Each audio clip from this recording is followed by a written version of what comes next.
All right, welcome everyone to our board meeting for Monday, September the 26th. I call this meeting to order. Mr. Bertram, would you mind calling roll, please? Mr. Moore? Here. Mrs. Scheibert? Here. Ms. Novak? Here. Mrs. Mulligan? Here. Dr. Urso? Here. Would you stand for the Pledge of Allegiance, please? I pledge allegiance to the flag of the United States of America and to the republic for which it stands, one nation, under God, indivisible, with liberty and justice for all. Is there a motion to approve tonight's agenda? So moved. Second. Any questions, comments, suggestions? If there are none, Mr. Bertram? Mr. Moore? Yes. Mrs. Scheibert? Yes. Ms. Novak? Yes. Mrs. Mulligan? Yes. Dr. Urso? Yes.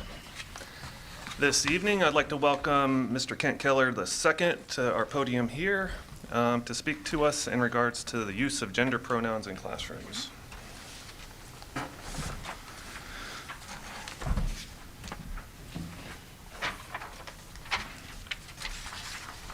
Thank you. 3, 2.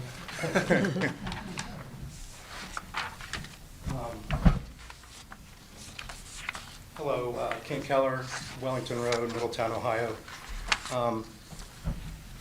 2 weeks ago, I was given this piece of paper by a young Hispanic mother whose 9-year-old son goes to Creekview Elementary.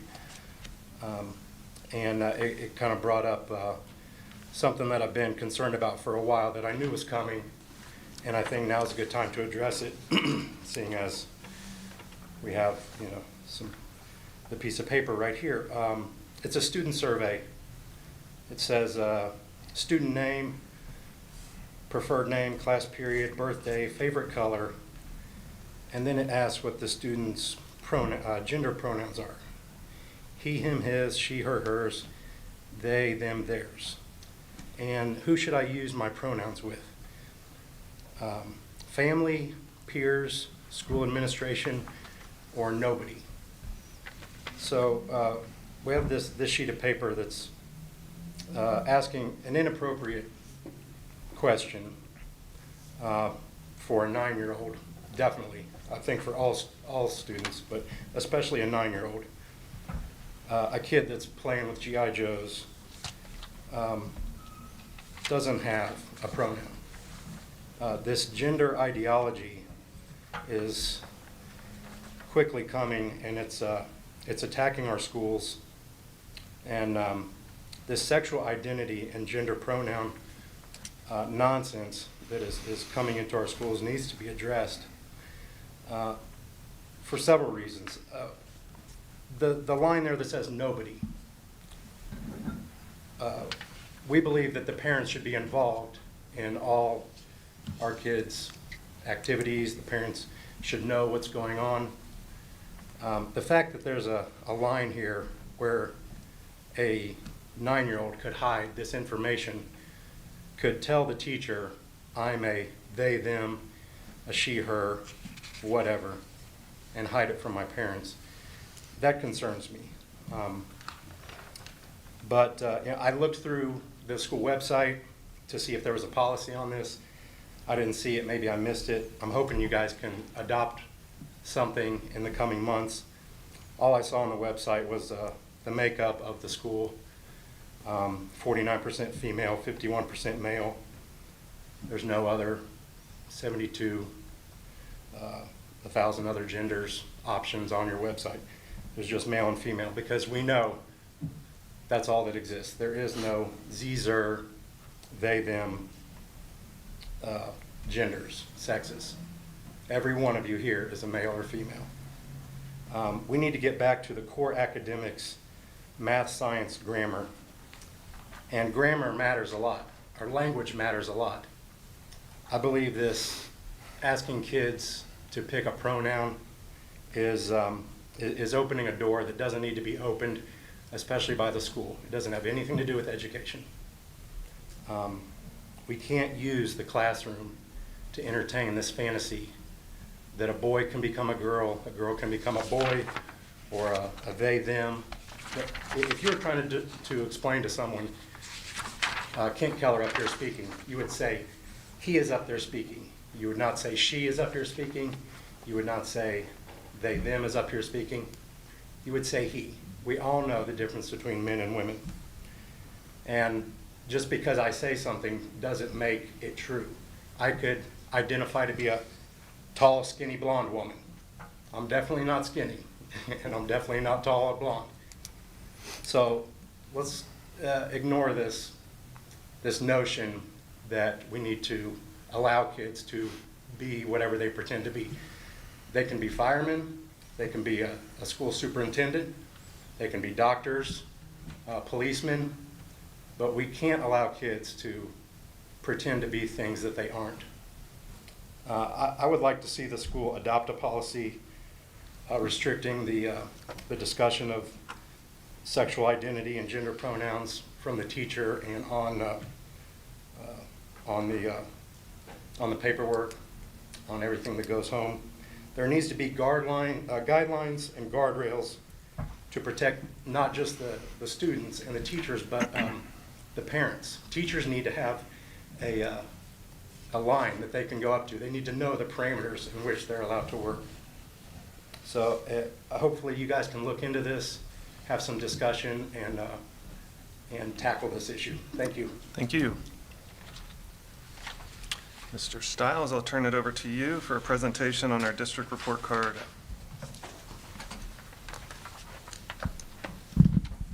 Thank you, Dr. Urso. We're going to try the, we got it.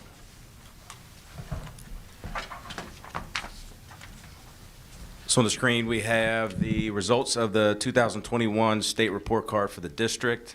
You can dig into this website. You can search it by school as well. I just want to give our Board of Education, our community, just a quick overview of some of the results and highlight. As you know, we've spent 2 hours digging into this data in the past. Now that we are post-pandemic, the state of Ohio has brought out a brand new report card. We've shared some of those updates with the board in the past. First thing you're going to notice is the elimination of letter grades. This is new legislation that our state house has really put into play. Notice that instead of letter grades A through F, the state has now adopted star designation. So you'll see a 5-star designation for each of the components that you see there. You'll notice in the bottom right-hand corner, the college, career, workforce, and military readiness component is no longer receiving a designation, and that was part of the legislation. So today I just want to hit some of the highlights on overall for the school district, share a few positive stories from some individual buildings, just give us a refresher on how to navigate the space as well so folks can access some of the results. A lot of positive that I find in the data. If you recall, the board adopted a learning and recovery plan for our ESSER funds to try to recover as best as we possibly could and as quick as we possibly could from the pandemic. If you look at the 2 areas that we honed in on that recovery plan, that was about $4 million that the board unanimously approved. We were targeting 2 components specifically. And I want to take just a moment, really dig into those components. So I'm going to start with progress. As you notice, the district has received a designation of 3 out of 5 stars. That is a celebration for us, which means that our students are recovering and growing beyond a year's worth of growth. I'll dig into the component for you right now. If you look at the screen, I'm going to skip colors for just a moment. If you look down here in the bottom part of the screen, again, a change. We'll get to the results in a second. But what used to be red, meaning significant evidence of not growing a year's worth of growth for students, used to be red. Those designations are now orange/red. What used to be yellow, meaning you got a year's worth of growth, is now designated with the color green. What used to be green for significant evidence of more than a year's worth of growth is now shades of blue. So hopefully that did not confuse anyone. Again, changes from the state. If you look at this from a district perspective, I want to take the board back 6 years ago when we began the transition with all things MIDI rising. And we started with this specific chart. The board wanted us to really make sure that we were accelerating student growth. That was a charge you gave me as superintendent specifically. If you recall the chart at that time for the district as a whole, Randy, could you type in Middletown City Schools for this? It's ready. Sorry, we're on a specific school here. I got you. Is there a way to enlarge it? I can't really see. The answer is yes. I've got to figure it out. If you look at the screen here, I just want to focus on the district data. Again, 6 years ago, the entire screen was red, meaning significant evidence of students not getting a year's worth of growth.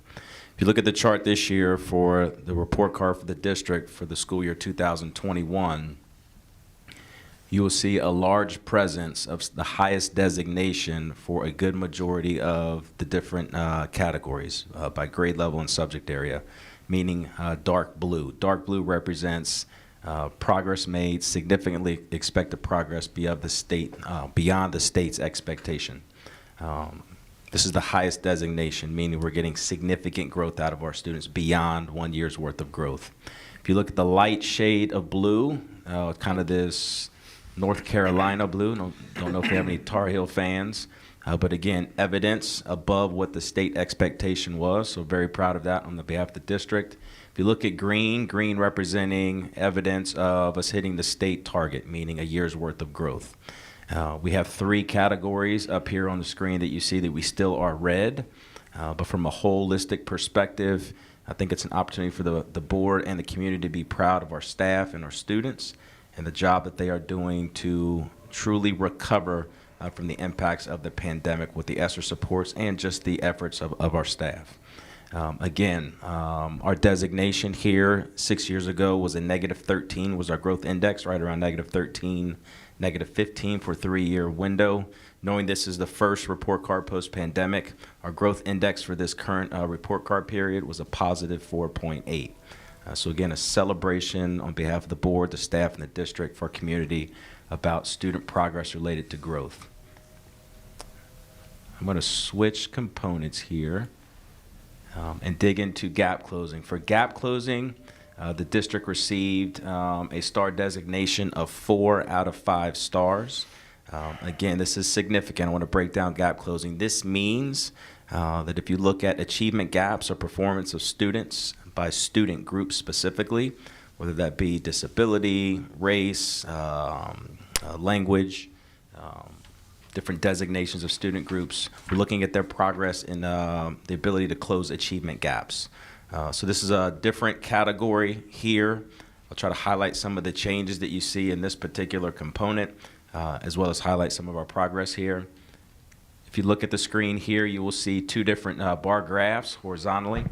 This is specifically around performance index. So this speaks to students' performance on state tests and the different performance levels. So whether that be limited, basic, advanced, accelerated, or proficient. This used to be calculated based off of achievement rates of the subgroup. The new shift, again, just trying to share with the board the changes around performance index of the individual student groups. So that is a change. If you notice the red dots are an indication of what the state target is for performance index for that individual student group. You might be thinking, where do they get the targets? If you know, Every Student Succeeds Act is federal legislation. Every state Department of Education is required to submit their plan to address the national achievement gap. The state of Ohio, the Department of Education, has set their targets for this particular year in regards to reporting to the federal government around Every Student Succeeds Act. So these are annual targets. They will change next year as there are requirements for the state to be compliant shift. So that's where the red dots happen. The celebration that you'll see here is the district's progress around achievement specifically in performance index. Some of our student groups have hit the state target for the first time. That's a huge celebration around performance index, which is related to student achievement. You also notice that individual student groups are getting very close to the state designated target around achievement and performance index around English language arts and math specifically. So are we hitting all targets? No. The celebration is we're starting to hit targets and we're getting closer to hitting the state designated targets. Celebration. I want to venture down. I'm sorry, can Sure. we ask questions as we go? Or Sure. should we wait? Okay, just how did they decide where those red dots would go, though? Like, and why are they staggered? So there's from my understanding, Every Student Succeeds Act, federal legislation. The federal government says, here's the national achievement gaps that are present in the United States. have asked individual state departments of education to look at their data and submit a plan on behalf of the state to the federal government saying, here's how we are going to close the achievement gaps that are present in our state. So ODE, the Ohio Department of Education, has analyzed their data. They have shared with the state in the school year 21-22. We're going to close the achievement gaps in the state by X%, and here are the targets for each individual student group in both ELA and math. The following years, school year 22-23, those gaps should be shrunk a little bit more, and the performance of individual student groups should be a little bit higher as far as performance index. So this is state dictated. And they'll be adjusted each year then? Their annual targets, so you'll see them start to increase incrementally year by year. Okay. I don't know if I did a good job explaining You that. did. I just know at some of the Ohio School Board Association meetings, there was an indication that the expectations were lower for certain groups of students, and not everybody was happy about that. Yeah. You can see that Yeah. kind of trajectory here off to the side. I can't read those, the legend at the bottom that tells what colors represent what subgroups. So could you kind of give me a clue about that? Sure, you'll see down at the bottom, kind of bluish purple is represented by all students. Greenish something? Green. Green. Green. Green represented by Hispanic, light green, white non-Hispanic, red, English learners, a different color red, peach maybe, black non-Hispanic, orange, multiracial, mustard yellow, economically disadvantaged, and teal, students with disability. I may have made some of those colors up. You did pretty good. Thank you, Mr. Burke. So the reason, no, I mean, excuse me, because I can't read that far. All of our students are considered financially disadvantaged. So are two of the bars equal up there? I mean, the whole district, They are. All Yes. students and the one underneath, economic disadvantage, okay. are both at They should be 64 equal points. because we really can't differentiate our economic disadvantage from the Correct. non-disadvantaged. And the state software, based on our free and reduced lunch rate, is how they calculate your economically disadvantaged student group. Last year during this test, did we have a number of students who did not complete the test? Or for these, did we have high participation rates? If we didn't have if we had a significant number who did not test, would that be seen within these numbers? Sure, I can show you that exact metric by percentage when we get to the achievement component. Perfect. I can pull that up for you. But the expectations, I mean, we can see for economically disadvantaged students, the expectations are lower from the state Correct. than for all students. So But that is all of our students. I know, but the expectation, you can see the Oh, right, expectation right, for right, all students yeah. versus the expectation Right. for economically Right. disadvantaged students, that the expectation is much lower if a student is economically disadvantaged, which is kind of disappointing because, Well, if all of our students are economically disadvantaged, then we don't have to meet the mark for everybody because we'll meet the mark for the lower expectation.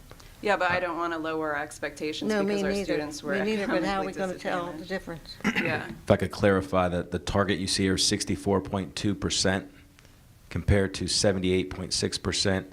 It's not that the state is lowering expectations. If you start with Every Student Succeeds Act, the federal legislation, based on the present achievement rates of the student group, at that particular time when legislation went into act at the federal level, you take the state's achievement rates of the individual student groups at that time, and then they're required to incrementally increase those over time with the ultimate theoretical goal of shrinking the achievement gap by the time that legislation expires.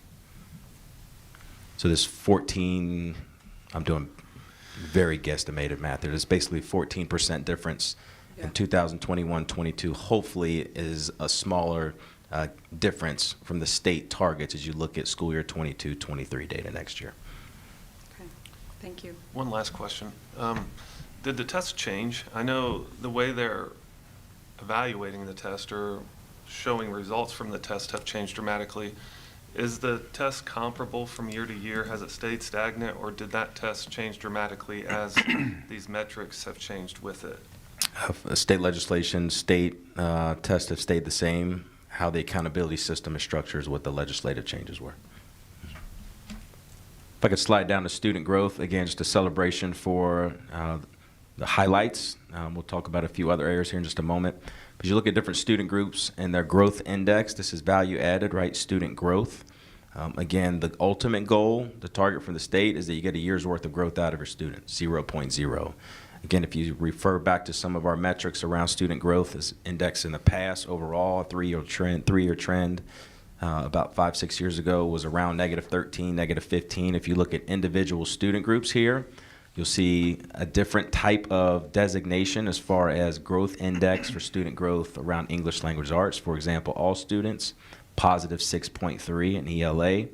For all students in math, a positive 4.0.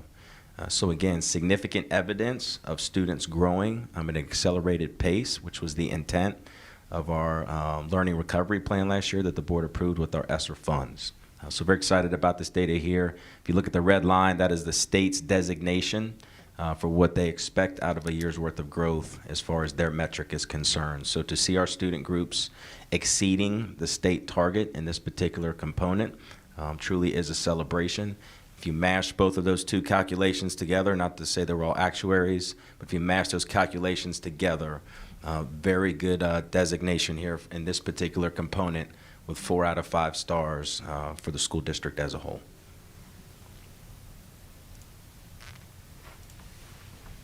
I'll slide here to achievement for just a second. I won't get into the formula to calculate performance index. If you want to get that education, I'm happy to give that at a later date. But Dr. Ursa, you asked about the percentage of our students who were not tested. You see 4.7% of our students not tested. If you're looking for which students that we were very unsuccessful testing, it was our virtual students at our middle school and our high school program. The impact, if you're looking for an area of improvement specifically, if you extrapolate the data out of our middle school and our high schools, specifically around our virtual students, we have very low achievement rates for students who participate in our virtual programs. If you look at the 4.7%, about 98-99% of the students represented in that 4.7% were from our virtual programs. I did want to share with the board, again, just a couple highlights here. I don't know if you can see it or not. If you go back to pre-pandemic, 2019, you can see our performance index was sitting right at 69.3. Again, we'll get into the calculations. You can see we dipped as low in the pandemic years all the way down to 51. So we did take a significant hit with the pandemic. We lost a lot of what we had gained. But if you look, compare 2021, performance index score of 51 compared to 2022, you see an increase all the way up to 59.3 points. That's a significant amount to gain in 1 year.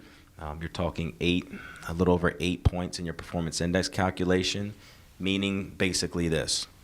For our district, we have seen an increase in the number of students scoring proficient. We've also seen, if you compare some different designations, if you look at accomplished rates, percentage rates in 2021, 7.4 in 2021 accomplished, compared to 9.3 in 2022 for accomplished. Again, increasing not just achievement, but increasing performance designations for individual students is another celebration you find inside performance index. If you look at the highest mark that you can receive, advanced, we have an increase from 3.6 up to 5.4 with the highest designation. So some of our highest performing students are increasing their performance on state tests, which again is a very good indicator for us that we are choosing to celebrate. So again, trying to get our district to recover fully from the impact of the pandemic is the celebration. To see a performance index increase a little over 8 points is definitely a celebration. I want to close out, happy to dig into the other components if you'd like, but I want to close out on kind of what we're looking for the next school year. I want to give you a chance to take a look at the indicators, the percent proficient in the indicators for different grade levels and subject areas. As the board knows in our strategic vision, I won't quiz you publicly right now, but the board knows that we are targeting by the end of our strategic vision to have proficiency rates at 50% across the board. 10 out of 20 students we want to see proficient. The goal is 50%. As you look at this coming school year, we have really engaged in some of our local data to see exactly where our students are walking into at the start of the school year. And I want to share with the board some target areas that we have set as a district walking into the school year based on our proficiency rates walking out of May of 2022. So for this year, for 2022-23, based off of where we left and where our students have continued to accelerate over the summer, we are targeting for the state report card for 2023 to have a 50% achievement rate in the following areas: third grade math, fourth grade math, fifth grade ELA, and high school English 2. Again, our ultimate goal across the board is to return to 50% across the board in all indication areas per strategic vision. Our goal is in 4 different indicator areas to be able to, I'm on your computer, to be able to hit 50% proficiency walking into next school year on our report card. So again, you can see that we're not just focusing on student growth. Our strategic vision really calls for us to lean into accelerating proficiency and achievement rates of our students, and we feel like we're in a great spot right now to really lean in on that trajectory and go after some of our long-term goals. We're in a great spot right now. Our staff is really leaning into cohorts, and I hope our staff is celebrating the hard work from the past year. Because of a high number of students who have fully recovered, you're starting to see those performances starting to return back to where they were pre-pandemic. And I believe, as superintendent, that's the biggest celebration from the report card that we see. Could you repeat those numbers again? Next year, we're shooting for third grade. Next year, our target for 50% achievement is going to be in third and fourth grade math, fifth grade ELA, and high school ELA 2. High school, so although they take it in, they take it in second year. English, correct. You want to take a moment just to celebrate our buildings, just real quick, and we'll open it up. Sorry, before you Yeah. move on. So if we continue the growth in achievement from 2021 to 2022, if we just continue doing that, will we reach those targets, or do we have to accelerate our progress? I feel comfortable with our trajectory, meaning our data is indicating this. It's not a feeling. Our data is indicating we are on a trajectory by the end of next school year to fully recover from the impact of the pandemic. That was a target of the board, a goal. Our ESSER supports are in place. We're seeing about a 7% average increase in across the board in achievement rates, knowing that we lost an average of about 17% as a whole. So we feel really good about the pace and the trajectory on to fully recover, A. B, if you study some of the trajectories, if you follow cohorts of students, meaning if Todd was in third grade last school year and we followed Todd to fourth grade, we followed Todd in the cohort to fifth grade. If you follow the cohort of students, really leaning in on making sure that we continue to consistently have Todd perform proficient year after year. But we're also increasing the proficiency rates of those who are moving towards proficiency. So the cohort is getting stronger and stronger academically. If you study some of the trends present day, even in our local data, are indicating that we do have the capacity for our cohorts to get stronger walking into next school year. The evidence of recovery from 21 to 22 indicates cohorts are stronger academically, not just as far as growth, but achievement as well. Not that you're looking for a repeat performance, but if we have a repeat performance, the cohorts will continue to strengthen and get better. If we keep that trajectory for multiple years, even if it's at a 7% increase, we feel very comfortable and confident that in a good number of the indicators, we'll be able to hit that target that we have in our vision of 50%. Okay. And I know we're looking, oh, sorry, Go ahead. Kathy. If the testing continues, our ultimate goal is for everybody to be proficient, right? I mean, not 100%, but higher than 50. Our ultimate goal, yes, is to continue to increase our achievement rates. So we're saying that by the end of this current school year, those 4 targeted grades, those 4 targeted tests, we want the kids to be, we want 50% of the kids to be proficient in those tests. It's one of our goals, yes. Okay. Mhm. And then the following year, what would we hope for if testing is still, we haven't decided that yet, but, I mean, how much growth can we expect? I mean, what percent can we expect in a year's time? I don't know how to answer that question. Really lean into what our outcomes are at the end of each school year to think about what our targets are for the following year. I can't remember how we came up with 50% being the one for the current year, but. Yeah, we started with a really deep audit with BOOTU and Performance Fact, studied some of our trends in our data. We found some of our disparities academically for Hispanic Latino student group or African American student group specifically, and set some clear targets for 50% for those student groups. And then as a collective, we set the overall target for the entire district to be 10 out of 20. I suppose the map scores helped us too, know what we could expect. MAP does offer a projected proficiency report that definitely aligns to the outcomes we're seeing with our state report card data. Now, you're talking about proficiency. The students that have already scored proficiency, you want to keep them there. What about the students that are accelerated? Do we have goals for those students so that, proficient isn't like enough, that we continue to push them to continue achieving where they are or improve? Absolutely, yes. I think our ultimate goal is to maximize whatever our ceiling may be for our performance index, to be able to achieve that.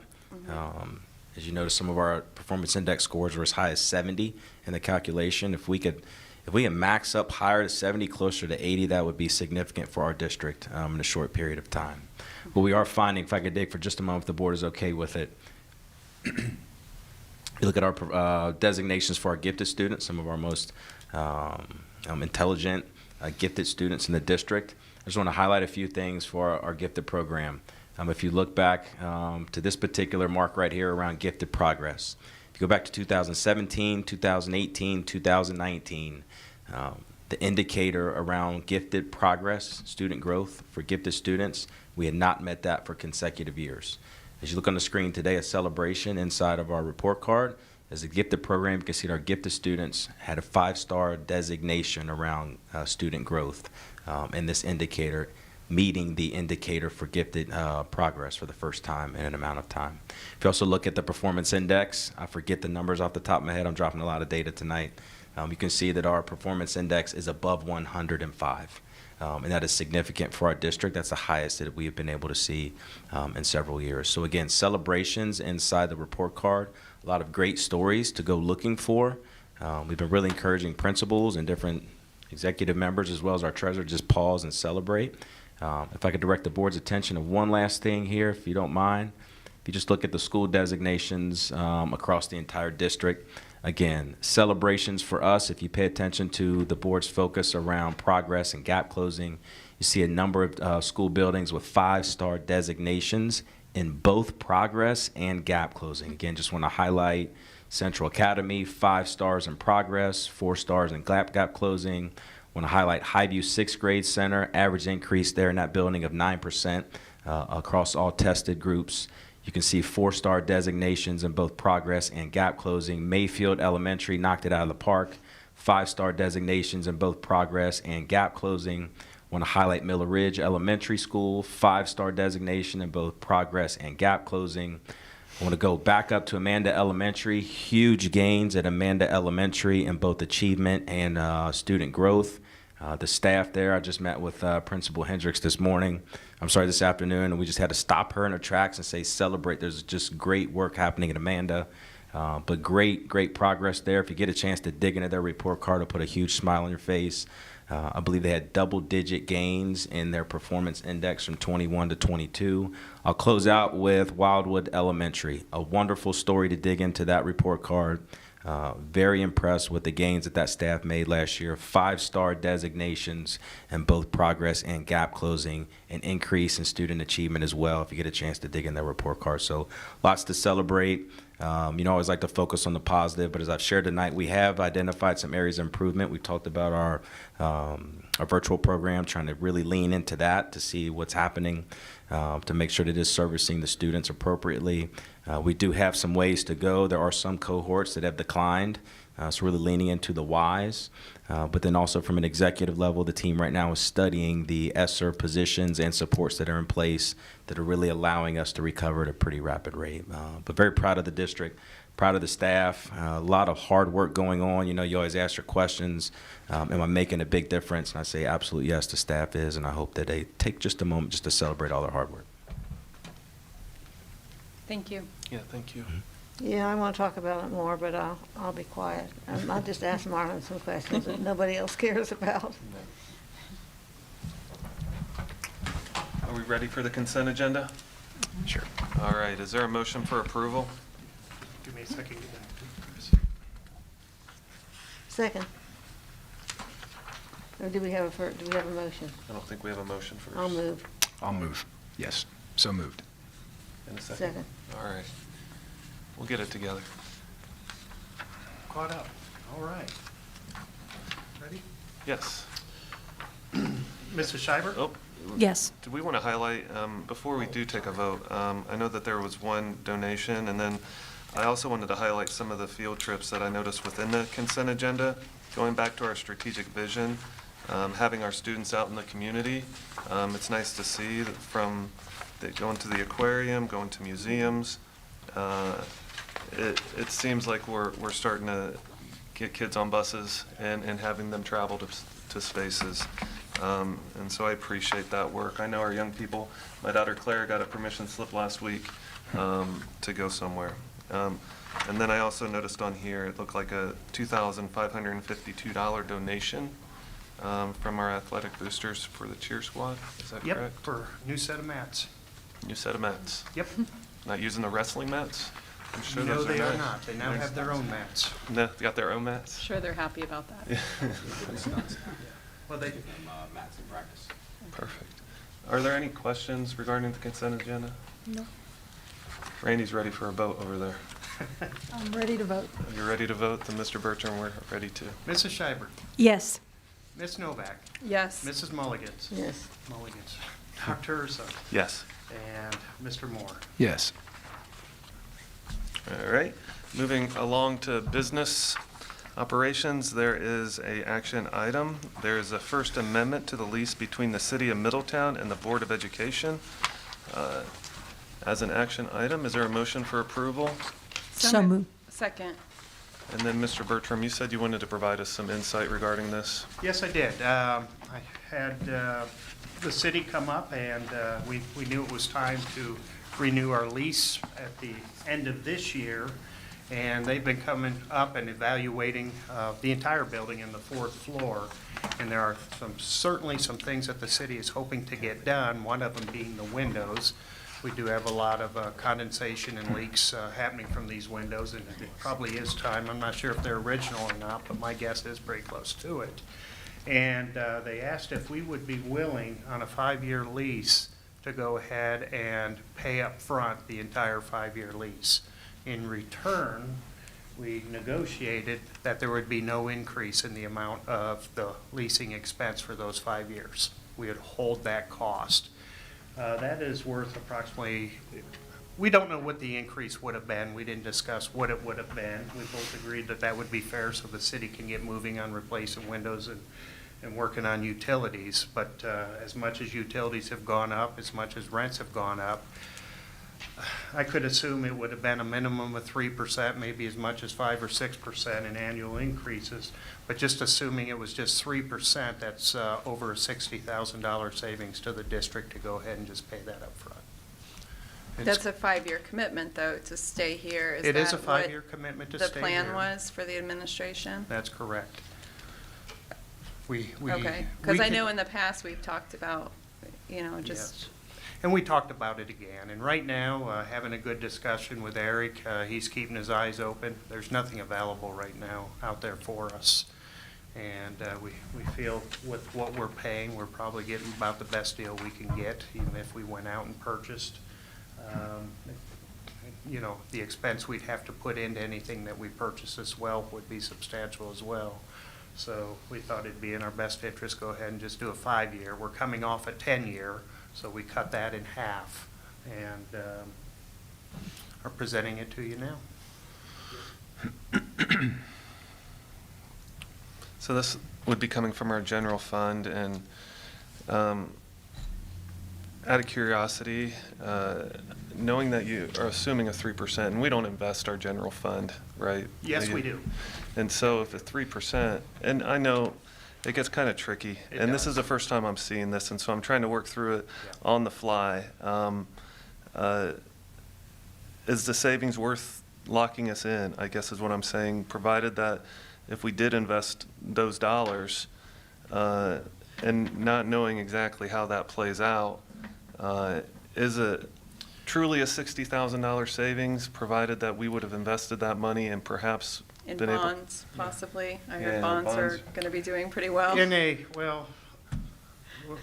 We're really limited to what we can invest in. And if you look at the investment report, we still have some investments hanging out there for the next couple of years that are 0.2, 0.3%.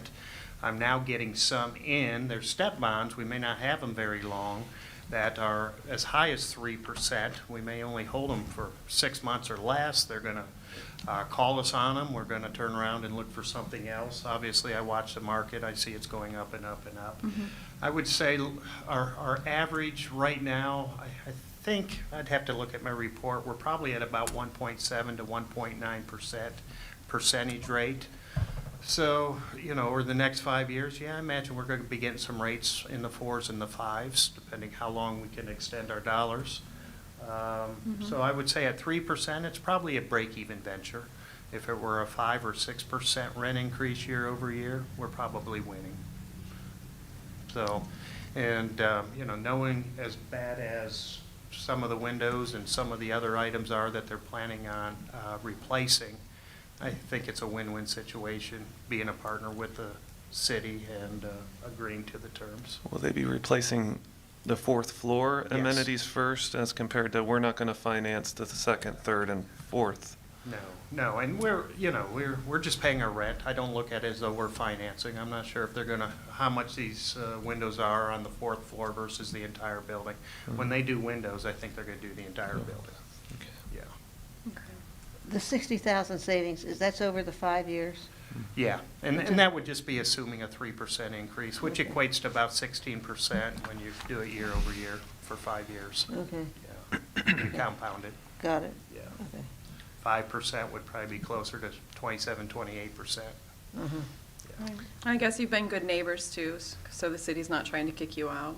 And Correct. it's good, I think it's good for our relationship with the city to, you know, just to have that communication and be in the same building. Yeah, and, you know, with our carryover where it is today, I felt, yeah, it's a safe venture for us to go ahead and do that. We're gonna pay it over 5 years anyway. We know it's done, it's out of the way, and I'll have to note that in my forecast, though, knowing that 60-some thousand each year, you know, won't be coming out the next 4 years. And we can expect something in the 6th year. Yeah. Is there a time sensitivity to this? Is there a reason why it came to us like now? Because it or- was ready. Okay. We've been working on it several months, probably about 3 months when we started it. Other priorities went on top of it as we worked through the community center. And city just wants to go ahead and get started as quick as they can. Just part of me in my mind would like some time to think about it and have it as a first read as compared to an actionable item. But, I mean, I'm just one member. That's why I feel like this is the first time I've seen it, so. And did But you- I won't be back, so it won't Yeah. matter. Yeah, first time. Todd? I mean, I personally don't need an additional read on it. I think that at this point, we need an office, and I think the price is appropriate for what the lease is. I mean, it's the first time I've seen the numbers myself, but you know, if we were going to have a discussion about priorities and buildings, that should have been part of the ESSER discussion early on. We're down the tracks on that now. We need an office, and this is what it costs. So I would be ready to move forward now. So it's approximately $76,000 a year that we spend to be Yeah. up here? Yeah, that'd be about right now. Yep. So $6,400 a month? So actually, my 60,000's understated a little bit, but yeah. I use the Randy calculator. Yeah. I will say regarding the windows, I know that, I don't know what the outcome of this was, but the city has debated some of their federal funds in putting windows in the building. That was some of the maintenance that they wanted to put into the building.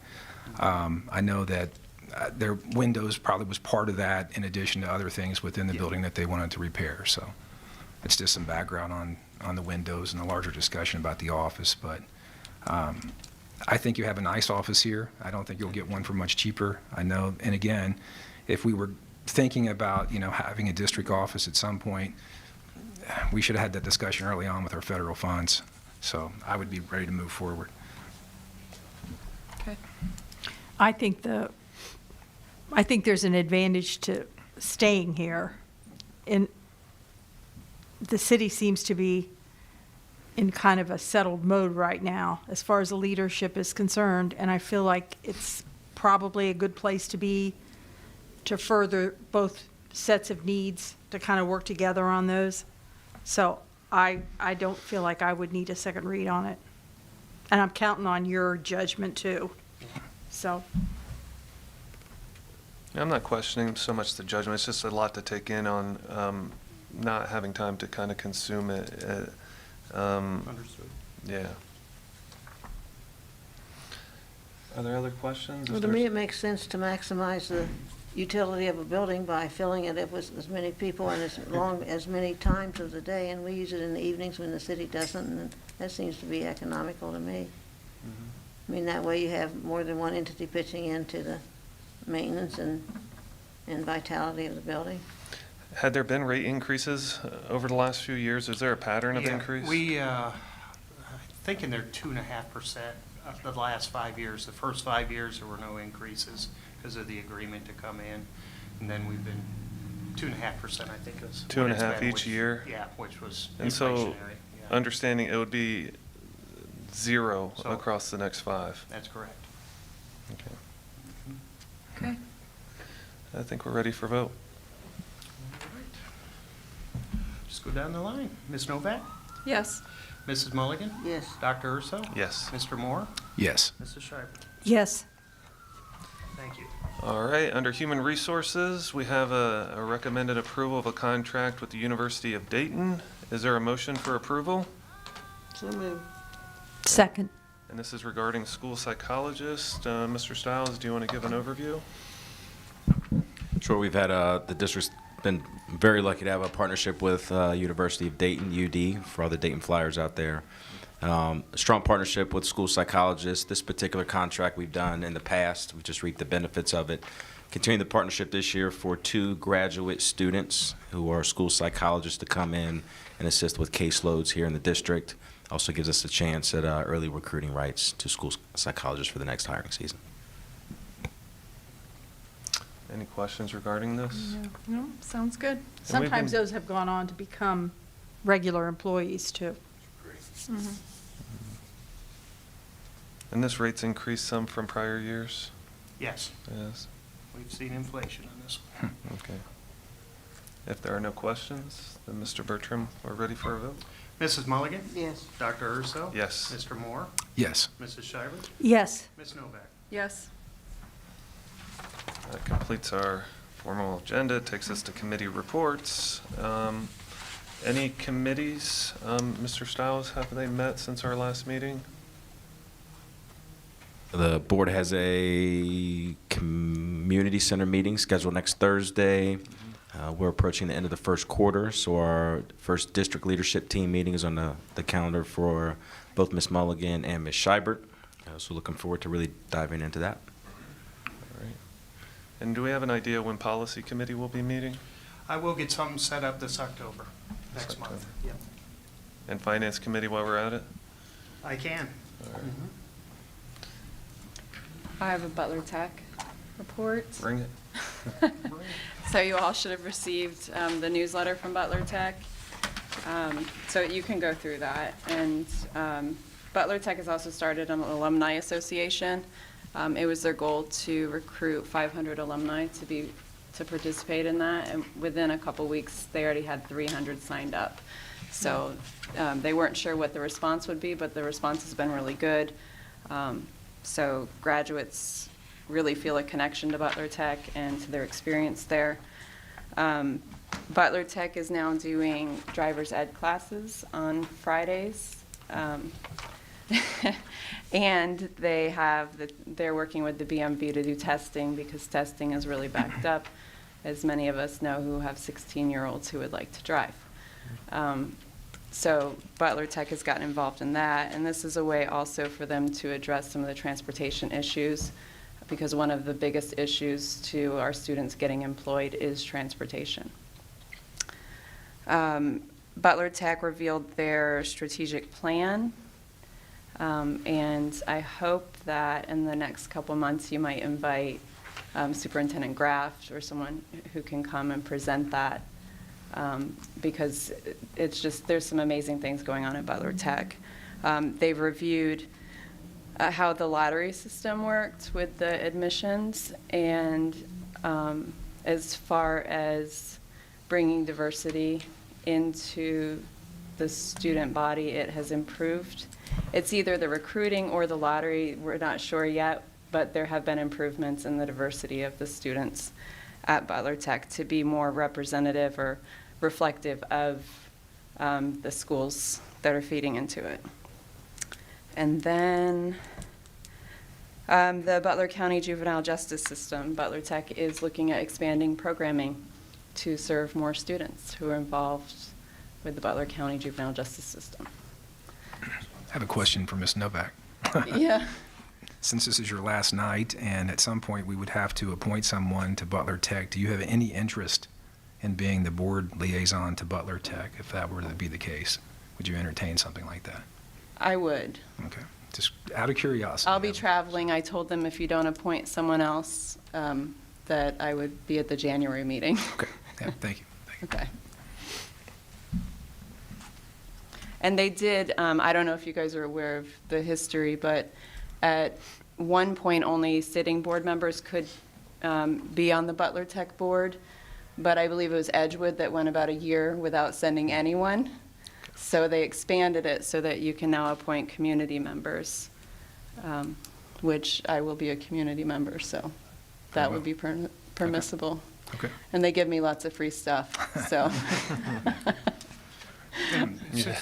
Since we're on the topic, unlike a school board, a traditional school board, there's no time frame for us to select that individual to represent Middletown for that seat.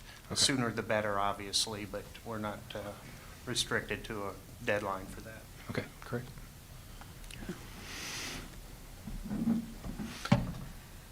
I'll share some of the free stuff with you guys. T-shirts, backpacks, pens.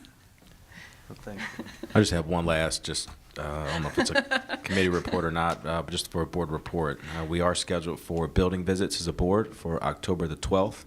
Hopefully you have that on your calendars. We've identified 5 buildings to visit. Just getting back in the groove of getting our board out into the schools to support our staff, get involved in some of the great work happening in the district. We're going to be targeting the high school, Highview, Rosa Parks, Miller Ridge, and Mayfield for this first round of visits. And then we always follow up with a second visit later on in the school year to visit the remaining 5 buildings. So just looking forward to that on October 12th. I'll be available for part of those visits. I teach on Wednesdays, and so I'll have to exit at some point. All right, Mr. Moore, anything to report this evening? Well, yes, I do. First, let me say, as I listened to the report card discussion, we've been through this report card discussion many times, and we know the context that we've operated in with COVID-19. Certainly our teachers and staff and others have been very challenged in the last couple years. It's been difficult for our kids and families, but I do look at those numbers myself, and it's been sobering for me to look at some of those numbers and learning loss that's happened over the last couple years.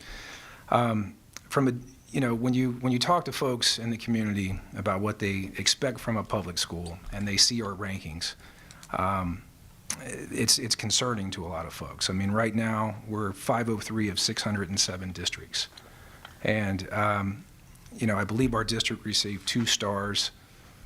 The district, the article that was in the Journal News didn't exactly paint a pretty picture for Middletown City Schools, despite all the hard work that's been done.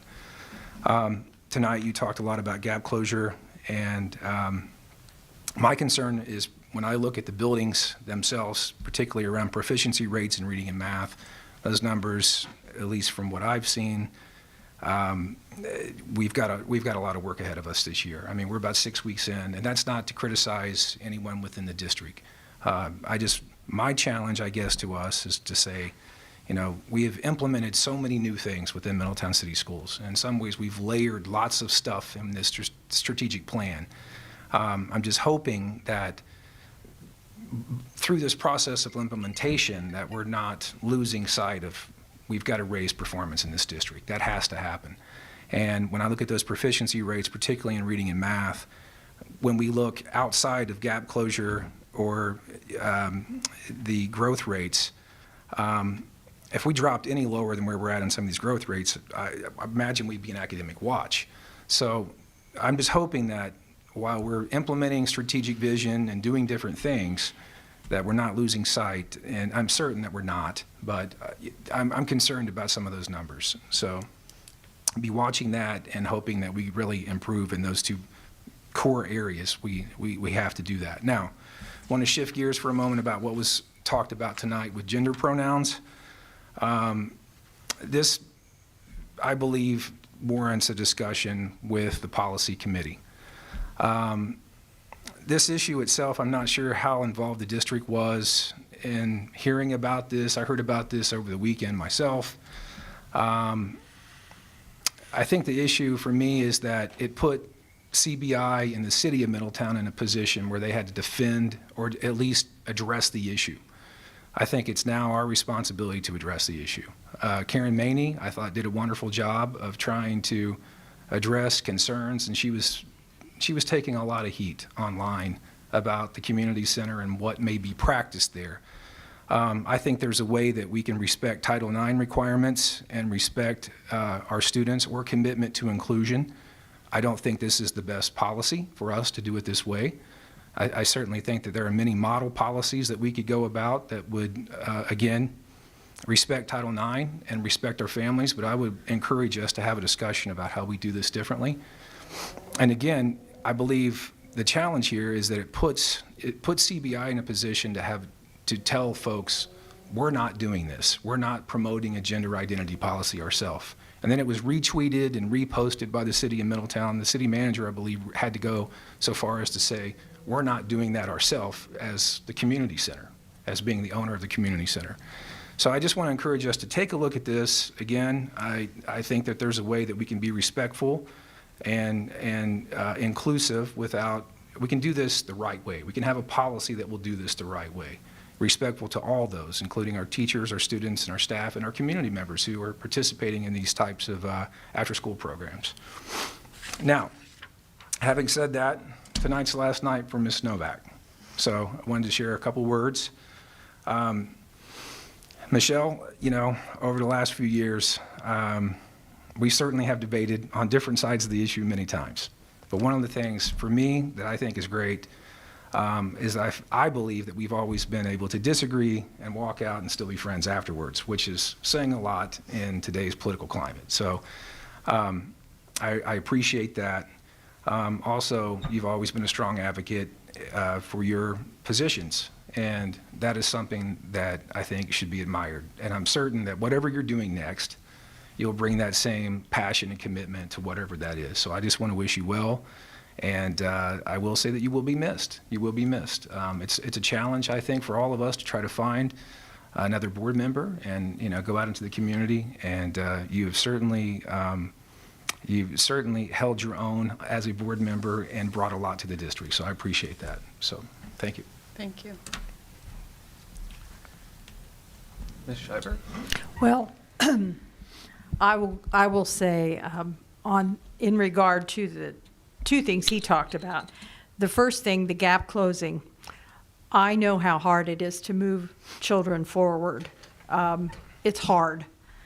To me, I'm still hazy on these levels that the state sets for us. I don't really understand all the formulations that go into setting the goals. I do know about gap closing. I do know about moving kids forward. And I think it's a tremendous, tremendous achievement to have done what's indicated on this report card. Not only, especially for the teachers and the kids who are working harder, but those parents who dig in and kind of do what every teacher hopes they would do, they're to be commended. If you're reading more with your kids or just asking them about school or spending a little time with them at home doing something, those people are to be commended too. And I don't like the way the media portrays Middletown schools. I think it's just such a, I don't even look at that stuff because I know what goes on. I know what goes on in these classrooms, and I know what these teachers are doing and that the leaders in the district as far as forming programs. And I think the big picture is that these kids are going forward, okay? I think at one point you said there were indications that even some of the proficient kids were scoring more proficient in their achievement. And I think that means it's hitting all areas. And that makes me very happy. In regard to this business, I'm sure there are policies on the books that we're going to be looking at about this because I think it's extremely confusing and alarming to people. It's complicated. It's just complicated. So I'm sure we're going to be looking at something like that. I'm quite sure that the Ohio School Board Association has something on that. And then there's Michelle. I feel like I'm losing part of what we came here with, and that's hard. That's hard for me. I can't believe it's been almost 8 years ago that we looked at each other and said, "Ha, we did this." Are you crazy enough to do this? Yeah. And I'm very sorry to see you go, but I understand you have other dreams and things that you want to accomplish, and good for you. So just remember us here. We may call and ask you some questions someday. So you will be missed. You will be very missed. Thank you for sticking with us all as long as you have. Thank you. You have my number. Yes, I do. Yes, I do. So you all do. Yeah. Yeah. We'll save you for last. Yeah, we'll Okay. skip you. I didn't write up a speech or anything, so make We'll it go. up right now. I'll write it right Yeah, now. You have a couple minutes. Ms. Okay. Milligan, anything to report tonight? Well, I had one thing, but I've been inspired by my colleagues to add a couple of other things. My one thing is my disgruntlement with the state report card. There's no reason why they have to rank schools so that we can see what, there's always going to be a lowest 10%, and I think it's not the purpose of the test to rank schools, so I hope that goes away. I have a lot of criticism about the test, and I won't go into everything, but there's one component of the test that's measured by points, where students who get high scores get, I don't know, maybe 3 points, and students who get low scores get negative points. So they total up all those points, and the positives cancel out some of the negatives. So what does that measure? I'm not sure. I mean, but it's my understanding, and I could be wrong, but that's used to measure one of the components. I don't think that measure, the purpose of the test should be to see, for schools to use them to see where their strengths and weaknesses are and to address them appropriately. And that should be the purpose of the test. But we don't have access to all the information we need to use it that way, apparently. So that was what I was going to say from the get-go after I made my comments earlier. As far as the inspiration from my colleagues, Michelle, I like it that they have an alumni association, or they're going to have it at the. Now, what's the purpose of? What will they do? It's to connect employers to students and to do shadowing and mentoring. Oh. Okay. Well, I wondered if Middletown High School needs an alumni association, but they'd have to have a purpose before they considered that. Okay. And my writing is deplorable, but, the pronoun thing. Yeah, I didn't know anything about it being an issue, and I do agree that we need to look at some exemplary policies. I can't begin to get my head around that right now, but I'd like to just worry about it a little bit before we need to worry about it and then do something.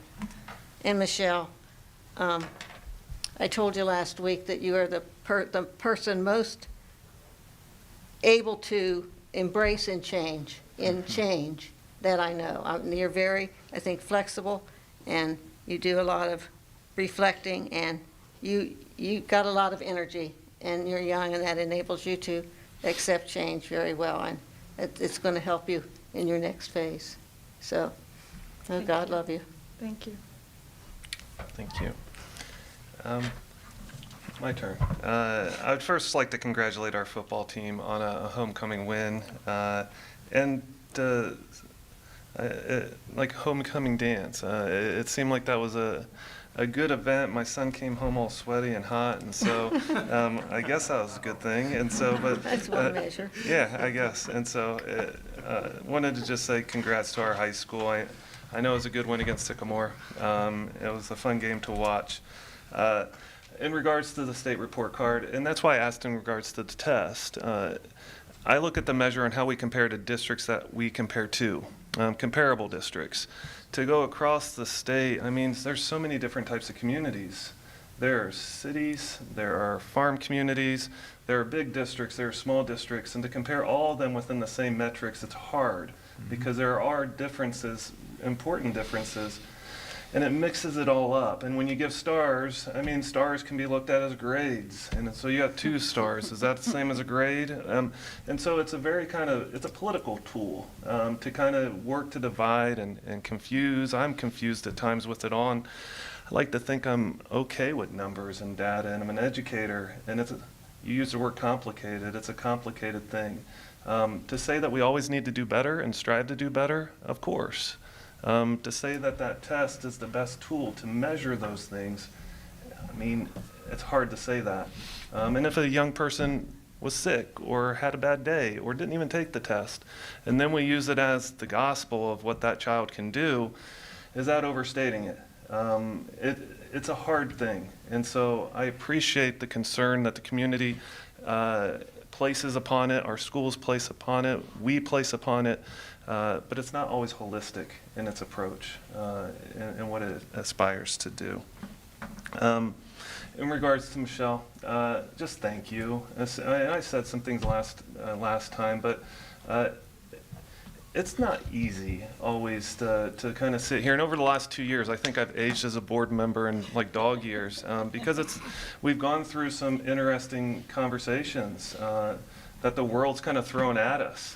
And you've done a really good job sitting here and providing a voice of reason, of calmness, and of confidence that represents our district extremely well.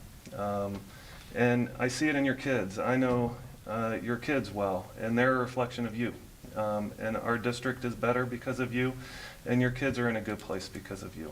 And so just want to say thank you for sharing your time with us, and the community should be thankful for sharing your time and talent with us.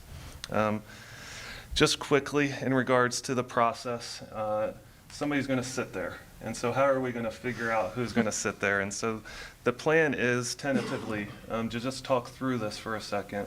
I believe we have 5 individuals that have currently expressed some level of interest in sitting on the Board of Education. We do not have a meeting next Monday, and I know traditionally most of us have Mondays off. A thought would be if each of you were available that we could meet next Monday and interview the 5, or if there are any other additional candidates that would come forth next Monday evening in like 30-minute windows. I have a question. Yes. I wasn't aware that the process was even open at this point. I know that there were folks that I seen come through, but I didn't see anything, Journal News or otherwise, that said, hey, we're going to be accepting applications. And my understanding is we have 30 days to appoint. Is that correct? Between 10 and 30. So we still have a window. If, We do. I mean, I'm open to other iterations in regards to this, but if we have candidates and our window closes that have been Closes Friday at 4 o'clock. Friday at 4 o'clock, and so after Friday at 4 o'clock, but that's nowhere near the 30 days. I mean, we haven't. and those things were discussed at our last meeting, if I recall, the timeline, when those things were There coming was out. very brief discussion broadly about how we would go about doing this, but we never said that that was the date that we're opening the process. I don't recall that we accepted any kind of, we didn't talk about the process in terms of board action. We just broadly discussed how we would do it. And I think this is where we're discussing the board action piece, trying to figure out, that's where this conversation will lean in on it. And, I mean, again, this is one idea to try to organize that, and so we Well, I can certainly kind of- appreciate the 5 folks that have applied, and I haven't seen any of those names. I've seen a couple come through our school email, but I haven't seen the full 5, the full list that have come through. There was an email I sent, that was sent, I think, from maybe Mr. Bertram's office, but I feel that we need to do a little more digging, personally. I think that we should, I haven't seen that we've had a discussion broadly enough where we've actually made notice to other folks in the community, hey, we're accepting some applications. I haven't seen anything in the Journal News that even indicates that we need to open this process. And I would hope that we don't rush the process.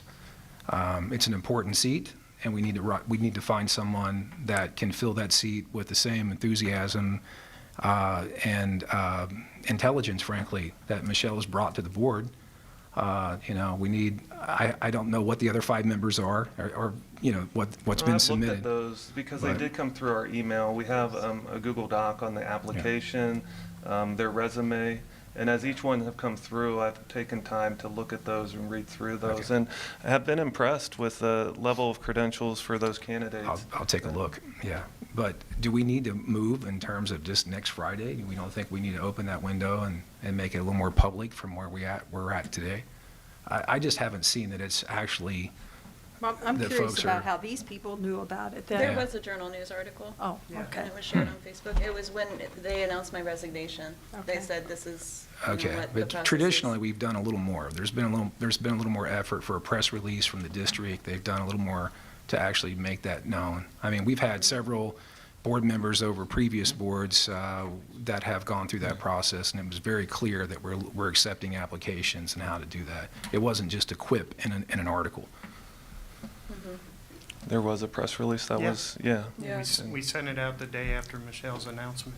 And then it's on the website. I've had a Let's few hope they're people quality. not That's send all I can say. I'll take a look. I certainly want to do that, but I feel no rush to go and just choose someone because we're looking at a 10-day window. We have 30 days to do this.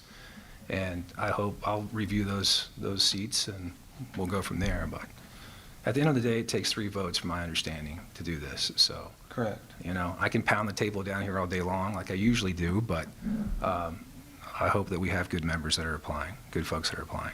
Is it 30 days from my last day, or is it 30 days It's from when I 30 from announced? your final Okay. day, yes. So by end of October? Yes, October 30th. And the one thought is that we're going to be doing school visits mid-October. There's Capitol Conference. There are items on the horizon that would allow that, whoever that would be, an opportunity to acclimate to the position, the district, and do some of those things. I was throwing an idea out there, and so Ms. I hate Shiver. to see a spot sitting open for a long time. I really do. I think it's a variety of people, Mhm. a good variety of people, lots of different backgrounds, and lots of different reasons Yeah. for wanting to do this. I thought it, I don't know how those people knew about it, but they're coming from different walks of life, so I hate to drag things out too long, too. I don't know. I don't want to be begging people to do this. No, I don't either. You know, I think, well, I would like to start the process, really. I hate for it to, you know, go the whole 30 days, but that's my opinion. I mean, we say 30 days, but we're really talking 2 board meetings. You know, I mean, it's a couple board meetings in between now and the end of October, I believe. It's, Well, and then you have to interview all these people, so that's a couple more meetings to get all this in, if we're counting a half an hour each. If the deadline ends per that press release that was in the media on Friday, I mean, after that date, we're not going to be collecting additional resumes and applications because the deadline is done. And so the thought is that we could move on those applications, interview, and then hopefully come to some conclusions as to who that would be. My understanding, per that press release Friday, is when applicants are no longer going to be received. And so Friday, 4 o'clock. Friday at 4 o'clock. this Friday at 4. This Friday at 4 o'clock. And so on Monday, we would have chance over the weekend to look through those and come to a meeting on Monday, an interview on Monday, and Well, ask questions. I would like to at least start interviewing. I mean, I don't know if there are going to be more people coming in, but to interview 5 people would be a big job right there. And Yeah, I think it'd be a 2.5 good hours idea if it's- to get started. I don't want to sit here for 6 hours interviewing people if we should have an onslaught more coming in, so. Yeah, We wouldn't have to interview everybody. our One policy time I doesn't. applied and didn't get an interview. Just putting it out there. I'm worried about those dog ears you're talking about.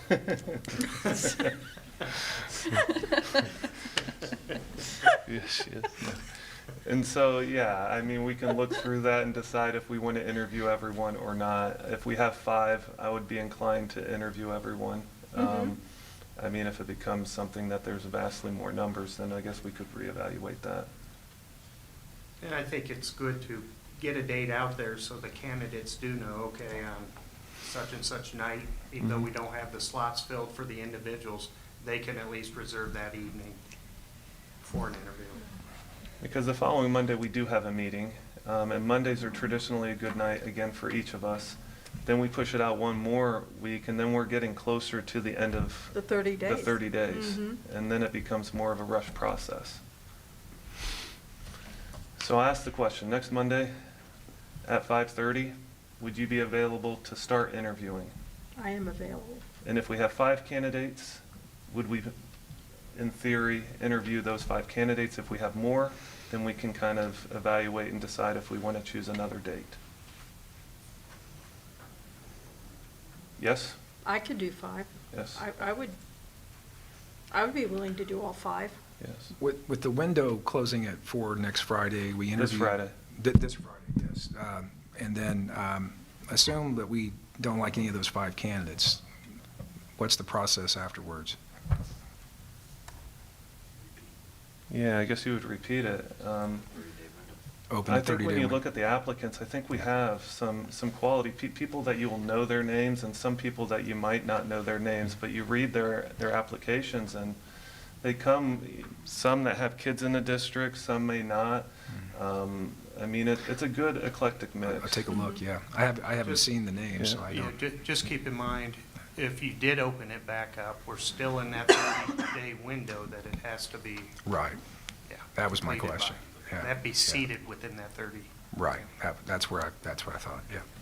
Okay, So Monday? yep. Monday. 5 or 5:30?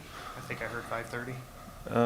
What time's better for each of you? Todd, I know that. 5:30 would be better for me if we could do Yeah, that. just do yeah. 5:30, starting at 5:30, 30-minute windows. All right, and what I'll do is I'll send out an email to all the candidates, currently the 5, any more that we get, that will be the night of the interviews to keep that evening open. Perfect. Sounds good. Is there anything else? This is my board report. I'll pass it. I'll pass it on to, I'll drop mine before we pass to you. Michelle, I just want to say thank you. I met you 6.5 years ago. Shook your hand for the first time. You took a chance on me, so thank you for that opportunity to come hopefully make a big difference here in the district just like you have. I don't know if people know this, but some of our conversations on the phone have been some of the most meaningful that I've had in my professional career. You've really leaned on to your why, and that has always been about the kids. In the hard conversations and the super easy celebration times, right? It's always for you has been about the kids. I've seen you stand in front of rooms of people and speak the truth on behalf of kids in this district, and it's made the room uncomfortable. But it's always been the right thing to say at the right time for our kids. So for all the families out there, just know that she has always stood in the fire for the children, and for that reason, I'll always be thankful for you. Appreciate your accountability. There's been times when you've told me you've been disappointed, and it's been the truth, but it's been what's needed to be heard, and basically we can do better for our kids, so I thank you for that. You are going to be missed. You are an anchor on this board that the kids can always rely on, and you're going to be missed. I don't know if you know that yet. Hopefully one day it hits you once you step away, but you've done amazing things for the kids in this community. I know you're still going to be around. We know where to find you. You always answer the phone. But I just want to say on behalf of the kids, thank you. You've done some amazing work for them. You're going to be missed. Thanks. Michelle, I remember the first night that I met you, and 3 words come to mind: quiet, shy, and curious. Since then, you have come a long ways. As a board member, you have jumped leaps and bounds and have really jumped in and done more than expected, have done a terrific job, as Marlon has alluded to. You've come across with some very good, very hard questions, and it's been an honor working for you and working with you. I really appreciate all that you've shared with me and what I've learned from you. It's made me a better treasurer. And finally, I'd say the one word that now describes you, in my opinion, is bulldog. Good luck to you, Michelle. All right, we'll defer to you. You can bring us home. Yeah, I remember, when we were all running for office for the first time, sitting on panels, and I mean, my voice would shake. I just did not like sitting. So just, for anyone who's interested in like putting your name in and you're not sure if you're qualified, you just have to love our kids. Just love our kids, and everybody can bring something to the table. So yeah, and but after that, I remember Randy and Sam had come up to me, and they were just like, "Oh, we think you'd make a great board member, and we have this going on." And I had no idea. Like, that was the first time I thought, like, well, maybe I could do this. Yeah, and then just getting to know everybody along the way, and I realized that I'm more capable than a lot of other people. Just kidding. You've done great. You've done well. You are for the fact that you did it.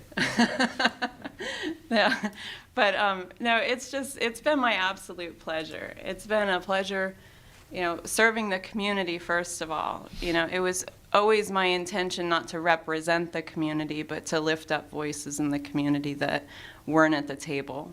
And I hope I've done an adequate job of that.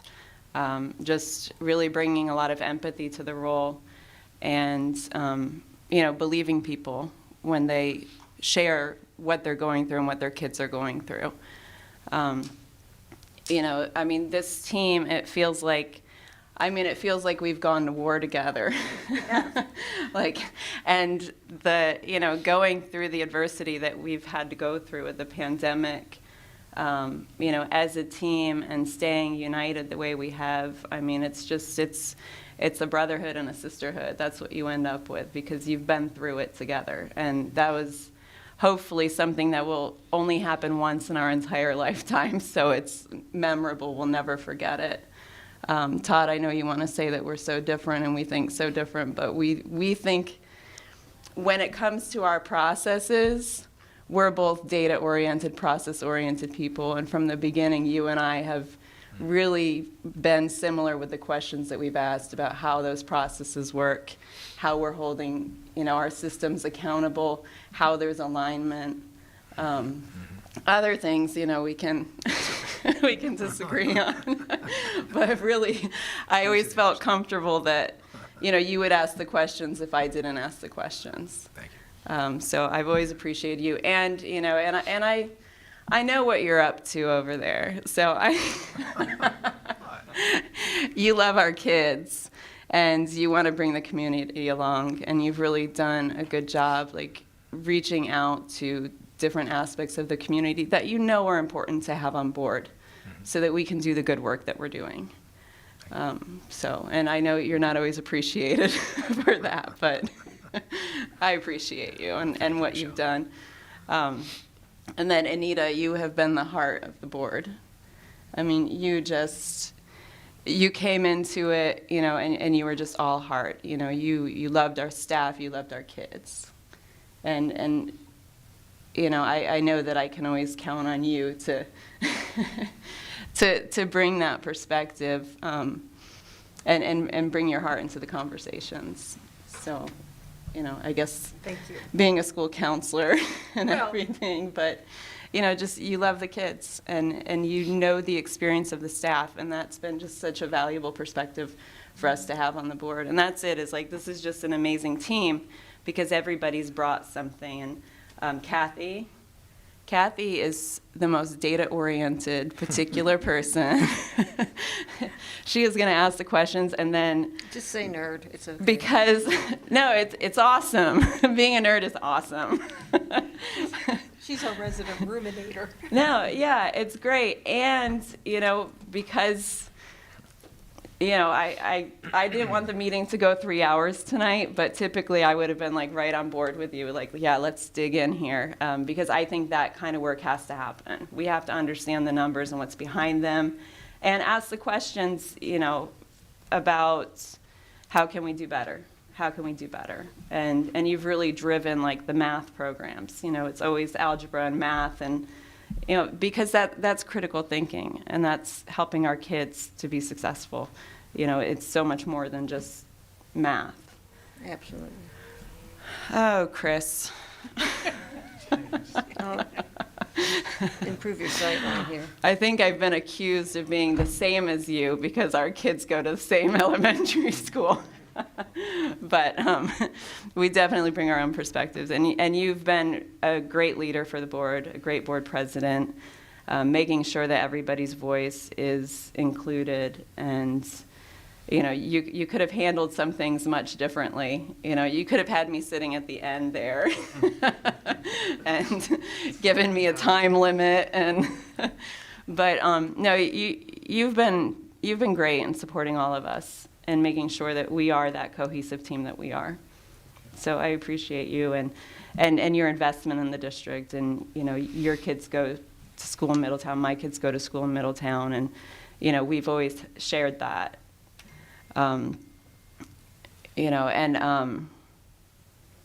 Gap closing.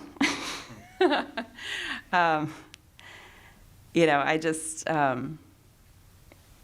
I do want to touch on Todd's point on gap closing since it's my last meeting and I get to say whatever I want at this point before I talk about Marlon and Randy. Every student can be successful in Middletown.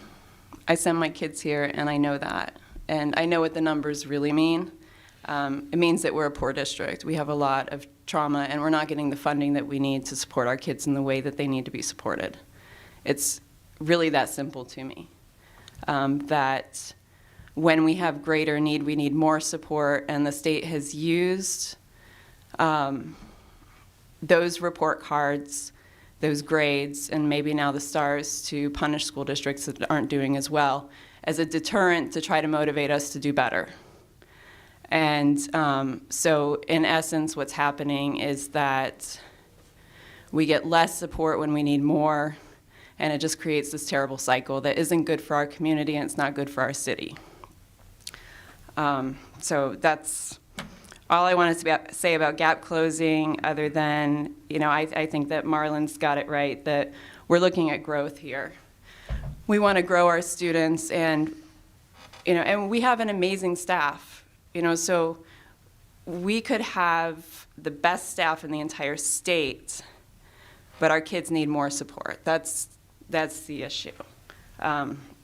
So we have to do more with less all the time and find creative ways and innovative ways to support our kids and help them grow.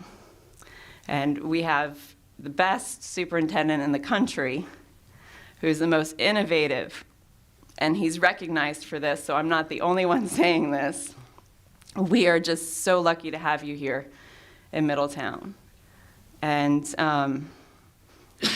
if we look at where we were 10 years ago, we all know where the district was 10 years ago. This is a completely different school district. It feels completely different.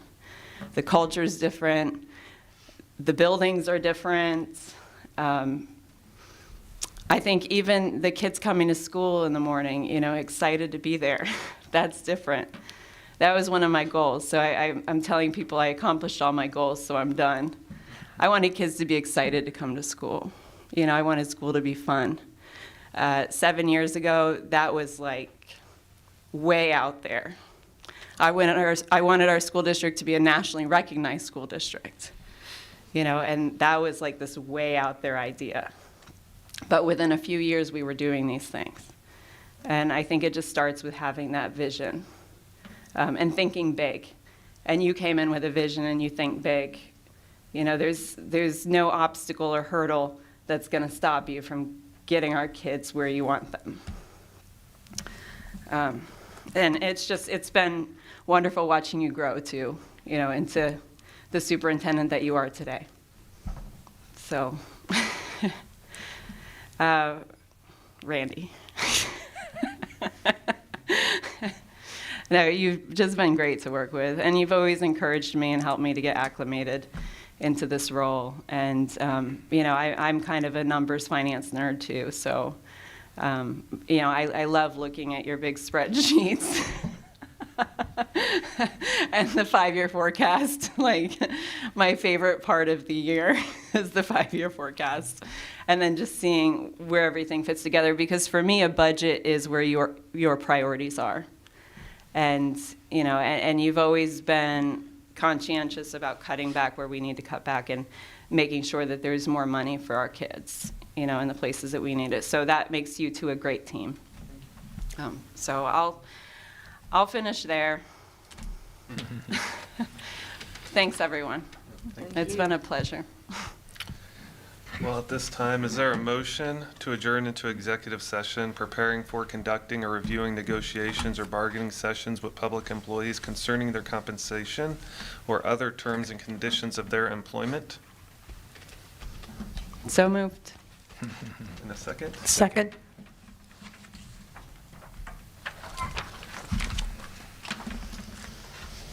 Dr. Urso? Yes. Mr. Moore? Yes. Mrs. Schreiber? Yes. Ms. Novak? Yes. And Mrs. Mulligan? Yes. Good evening. I think it's